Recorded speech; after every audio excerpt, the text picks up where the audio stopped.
દીકરો આવે એટલે આખા ગામમાં પેંડા વેચે કે મારી ઘરે સંતાનનો જન્મ થયો, મારી ઘરે દીકરાનો જન્મ થયો. બાપ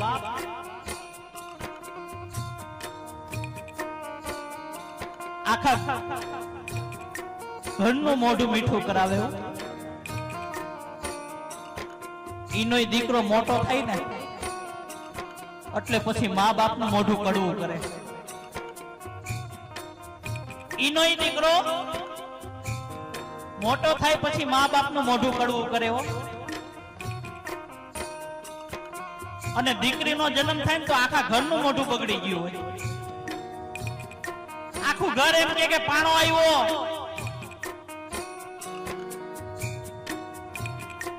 દીકરી પાણો છે?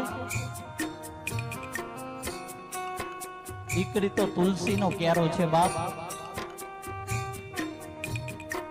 કોણ કહે છે દીકરી સાપનો ભારો છે?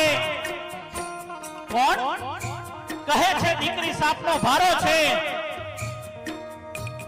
અરે અમે તો એમ કહીએ કે દીકરી છે ને ઈ તો તુલસીનો ક્યારો છે. અને જે ઘરની અંદર દીકરી રમતી છે ને ત્યાં મારા ઠાકોરજીને આવવાનું મન થાય. બાપ માટે માતા પિતાને કોઈ દી દુભવશે નહીં. ત્યારે મારો પુનિત મહારાજ શું કે છે?